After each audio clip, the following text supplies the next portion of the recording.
रही थी। तो तीसरी ने कहा कि मैंने ढोलक को ना तो टाइट करा ना मैंने ढीला करा, मैंने उसको एक माध्यम में करा, उसकी ना तो ज्यादा टाइट ना ज्यादा ढीला। जब मैंने उसको सही लेवल में करा तो उसके सुरताल बहुत अच्छे आने लगे, उसके सुरताल बहुत अच्छे आने लगे। तब महात्मा बुद्ध की उन 3 औरतों की बातों से उन्हें अपने जीवन का पता चल गया कि मुझे क्या करना चाहिए परमात्मा को पाने के लिए। उन्होंने कहा ना तो भूखा रहने से ना प्यासा रहने से मुझे परमात्मा नहीं मिलेंगे। यदि भूखा और प्यासा रहूंगा तो मेरा ये 5 तत्वों का शरीर मिट्टी में मिल जाएगा, क्योंकि परमात्मा भूखे से नहीं मिलेंगे। ना तो तारों को खेचूं जैसे कि ढोलक के उदाहरण से, इसीलिए मुझे स्थिरता लानी होगी। तो उन्होंने खाना भी खाया, पानी भी पिया और अपना नियमित रूप से वो भजन अभ्यास भी करते रहे।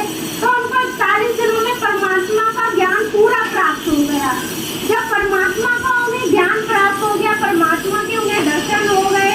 दर्शन अर्थात तो ज्ञान को प्राप्त करना, उस ज्ञान को कि परमात्मा का जब उन्हें अनुभव हो गया, ज्ञान प्राप्त हो गए, तो भिक्षा लेने के लिए वो सबसे पहली बार अपनी पत्नी यशोधरा के पास गए।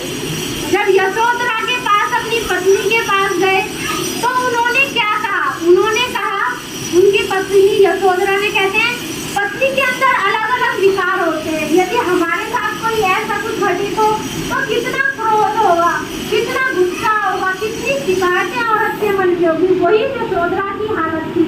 जैसे ही महात्मा बुद्ध, क्योंकि अब वो सिद्धार्थ नहीं महात्मा बुद्ध बन चुके थे, जब वो भिक्षा लेने के लिए सबसे पहली बार अपनी पत्नी यशोधरा के पास गए तो सिर्फ यशोधरा का एक ही सवाल था, जो आपने यहाँ से जाके जंगलों में प्राप्त किया, क्या आपको इस महल में हमारे पास रहकर नहीं मिल सकता था? तो महात्मा बुद्ध का क्या उत्तर था? उन्होंने कहा कि ये तो मैं जंगल में जाकर मुझे तो पता चला ना कि वो जो चीज मैं बाहर खोज रहा था, भूखा प्यासा खोज रहा था, घर को त्याग कर, पत्नी को त्याग कर, बच्चों को, राजमहल को, सबको त्याग कर जो चीज मैं पाना चाहता था, वो जिस चीज में थी नहीं, वो तो मेरे अंतर में थी। परंतु अब मैं क्या करूँ? अब तो मैं सब कुछ छोड़ चुका हूँ, अब तो मैं छोड़ चुका हूँ। मगर पता तो मुझे ये सब कुछ छोड़ने के बाद पता चला ना कि ये तो मेरे अंदर थी और मुझे यहीं पर मिल जाती।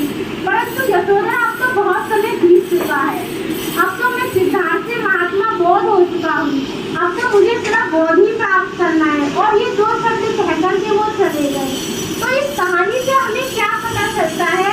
महात्मा बुद्ध ने हमें एक चीज दी, कहते हैं कि परमात्मा हमारे भीतर है, वो जंगलों में नहीं है, घर त्यागने में नहीं है, अपने घर परिवार बच्चों को नहीं, सब कुछ का हमें नियम का पालन हम सब करें, स्त्री है तो पुरुष है तो सभी धर्मों का हम पालन करते रहें, जो भी हमें कर्तव्य मिले हैं। और परमात्मा की खोज तो हमारे अंदर है, तो उसे हम अपने अंदर प्राप्त करें, वो भजन अभ्यास हम अपने अंदर करें। किसी को त्यागने की जरूरत नहीं है, सिर्फ अपने अंदर उसको पाने की हम स्वयं कोशिश करें। महात्मा बुद्ध की पंक्तियों से हमें पता चलता है कि परमात्मा हमारे अंदर है। कहते हैं कि परमात्मा हमारे अंदर है और हम उसे अपने अंदर ही प्राप्त कर सकेंगे। इसीलिए परमात्मा का हम सभी को भजन अभ्यास करना है और परमात्मा को हमें अपने अंदर पाना है। आज का सत्संग सभी के लिए है। आज ये सत्संग परमात्मा का यहाँ पर हुआ है, परमात्मा की असीम कृपा हुई है जो ये सत्संग यहाँ पर इन्होंने करवाया है। कहते हैं करवाना तो एक माध्यम है, मगर जब ज्ञान का प्रसार होना है तो वो कहीं पर भी किसी भी रूप में, कहीं पर भी परमात्मा का सत्संग जब भी जिसको भी जहाँ पर भी मिले, सभी अपने अंदर परमात्मा का ज्ञान लें। कहते हैं कि सब कुछ घर में, बाहर नहीं, बाहर तोले सो भर भुलाई। तो परमात्मा कहते हैं कि सब कुछ घर में, सब कुछ हमारे अंदर ही तो है और परमात्मा को हमें अपने ही अंदर पाना है। और कर्म के लिए उन्होंने कहा है कि कर्म करना क्या है? कर्म ही सब कुछ है। कहते हैं जैसा करे वैसा भरे विधि का यही विधान, कर्म करे किस्मत बने जीवन का ये मर्म, प्राणी तेरे भाग्य में तेरा अपना कर्म। तो इन पंक्तियों से क्या कहते हैं कि प्राणी तेरे भाग्य में तेरा अपना कर्म, कि मनुष्य के भाग्य में उसका अपना ही कर्म है, इसीलिए हम अपने कर्मों पर जोर दें।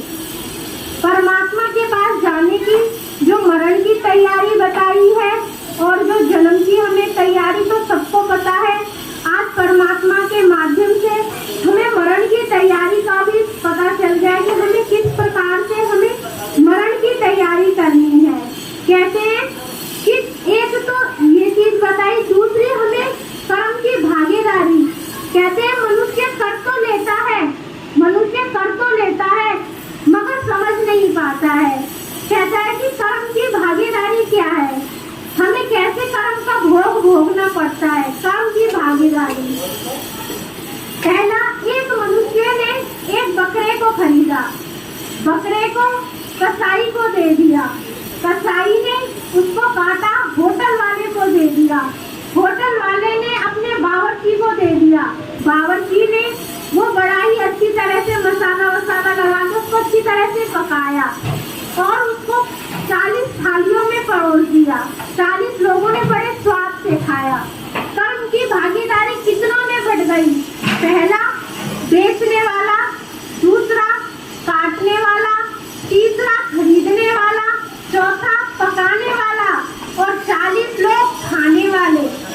44 लोगों में कर्म की भागीदारी बढ़ गई। कर्म एक हुआ, मरा एक, मगर उसकी भागीदारी कितनों में बढ़ गई, 44 लोगों में। तो इसकी सजा भी उन 44 लोगों को ही मिलेगी। कहते हैं परमात्मा स्थिति बनती है, परिस्थिति बनती है, स्थिति बनती है, परिस्थिति बनती है, मगर भोग भोगना कितनों को पड़ेगा, 44 को। कैसे भोगना पड़ेगा, एक गाड़ी होगी, एक ड्राइवर होगा, एक कंडक्टर होगा, एक सहायक होगा और उसमें बैठने वाले वो 40 लोग होंगे। उस गाड़ी में वही 40 लोग बैठेंगे। किसी की बस छूट जाएगी, किसी की बस में बैठा होगा तो उसको कुछ चीज याद आ जाएगी तो वहां से वो चला जाएगा। गाड़ी का किसी भी माध्यम से एक्सीडेंट हो जाएगा। मौत कितनों की होगी, उन 44 लोगों की, क्योंकि कर्म की भागीदारी कितनों ने थी, मारने वाले की, खरीदने वाले की, बनाने वाले की। तो जितने लोग कर्म की भागीदारी में शामिल थे और स्थिति क्या बनेगी, अखबार में हम क्या पढ़ेंगे कि एक दुर्घटना में बस पलट गई और 44 लोग मर गए, मगर वो कर्म की भागीदारी किस किस की थी। तो कर्म हम ऐसा करें, क्योंकि हम जो भी कर्म करते हैं और हमारे साथ जो भी लिप्त होता है, कहते हैं पीना गलत है तो पिलाना भी गलत है, खाना गलत है तो खिलाना भी गलत है। तो कर्म की भागीदारी तो सबको भोगनी बनेगी, मगर हम सब सिर्फ जब हम इस जन्म में होते हैं तो हमें नहीं पता होता ये घटना कैसे घटी थी। तो ये घटना जिसके साथ भी घटित होती है कि उसका भाग्य अच्छा था, वो उसमें से निकल गया। 44 लोगों में से अगर कोई उसमें एक जना ऐसा भी बैठ जाता है कि उसका बाल बांका नहीं होता, तो हम कहते हैं ईश्वर ने इसे बचा दिया। ईश्वर सबके साथ है, मरने वालों के साथ भी, जीने वालों के साथ भी, अच्छों के साथ भी, बुरों के साथ भी। परमात्मा सिर्फ केवल समझाता है, सत्संग के माध्यम से है। ये हमारे ऊपर निर्भर करता है कि हमें कर्म कैसे करने हैं, हमें कर्म कैसे करने हैं, हमारी कर्मों की भागीदारी में कौन कौन लिप्त होगा। आज शादी हुई, कल वो मर गया, कैसे मर गया, और उसी ने पत्नी ने, कोई पत्नी पति को मार सकती है नहीं। कैसे, कहानी के माध्यम से सुनो। कहते संत कबीरदास जी के उसमें एक व्यक्ति, एक महात्मा था, एक गाय भाग रही थी, महात्मा ने मौन रखा था, उसके पीछे कसाई जा रहा था। तो महात्मा ने इशारा, जब वो व्यक्ति आया कि वो गाय कहाँ गई, कसाई ने कहा, तो महात्मा ने इशारा कर दिया, सिर्फ अपने हाथ से इशारा करा। वो व्यक्ति गया और गाय चुपचाप बैठी थी, उसके गले पर छुरी डाल दी, गाय मर गई। तो अगला जन्म हुआ, जो कसाई था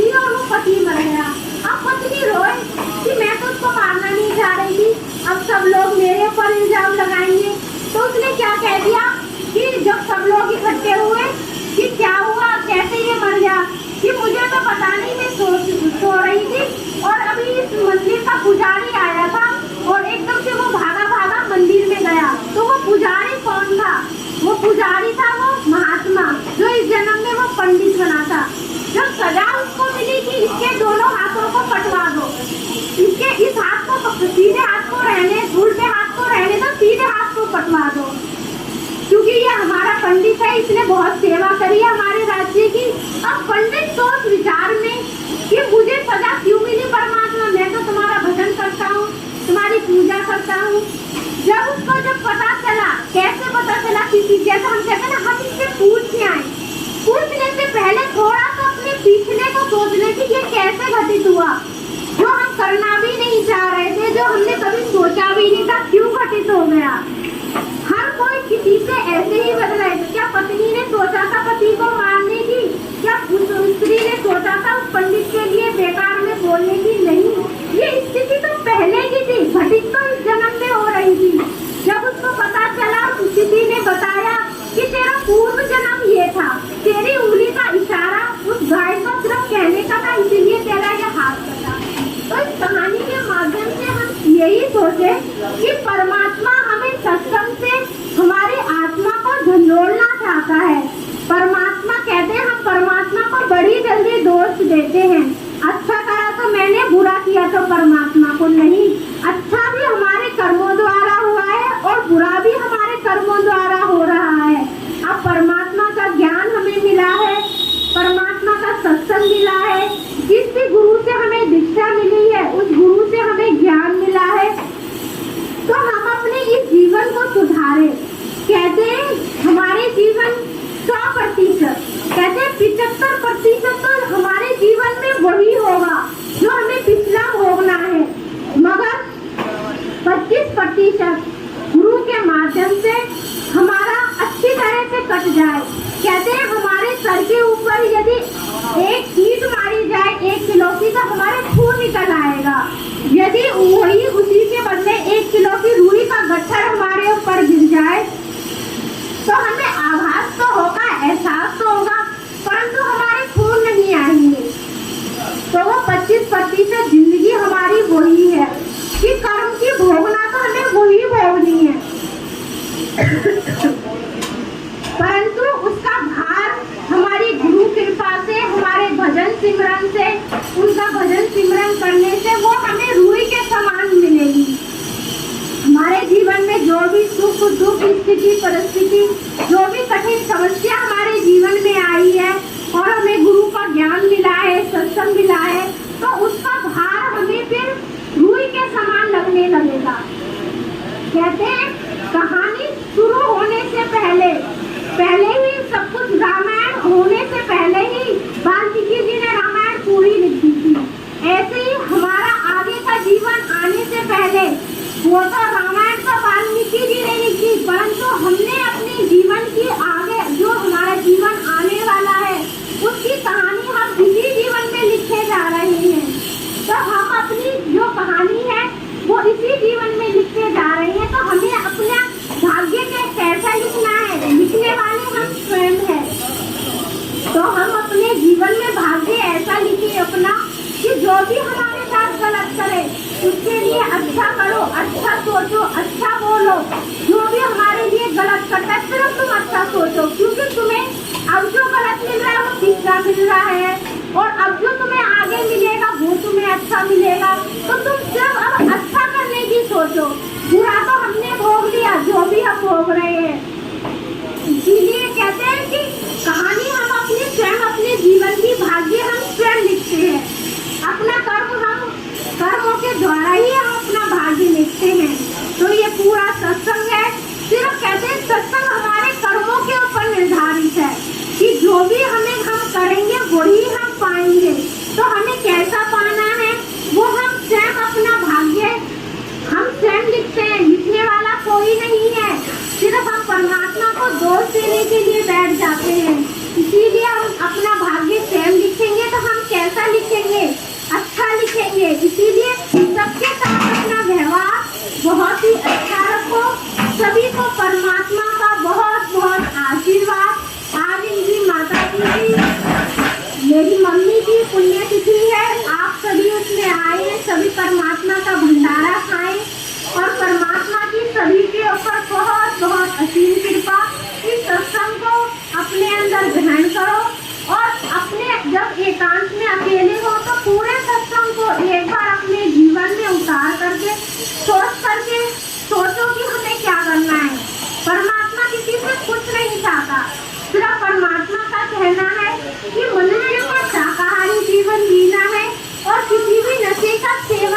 करना है।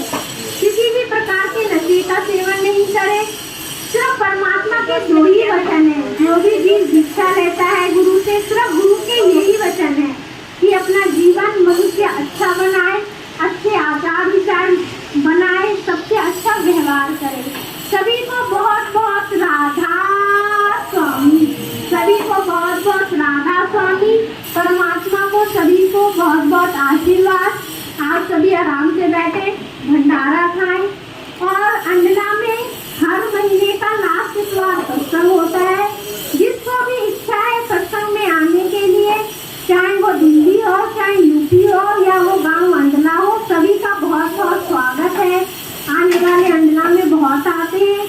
आपके लिए भी निमंत्रण, हम लोग कहते हैं निमंत्रण नहीं है, निमंत्रण नहीं, निमंत्रण शादी का, ब्याह का, सबका दिया जाता है। ये तो परमात्मा का ज्ञान है, सत्संग है, इसीलिए आप सभी आमंत्रित है, सभी आ सकते हैं। इसीलिए आपका जो सत्संग होगा वो 31 जुलाई का है, महीने का लास्ट इतवार। जिसको भी आना है, परमात्मा की सब पे असीम कृपा है। हर महीने का लास्ट इतवार सत्संग होता है, भंडारा होता है। सब वहाँ पर आए और परमात्मा का ज्ञान ले, आशीर्वाद ले और परमात्मा का आनंद ले। राधा स्वामी।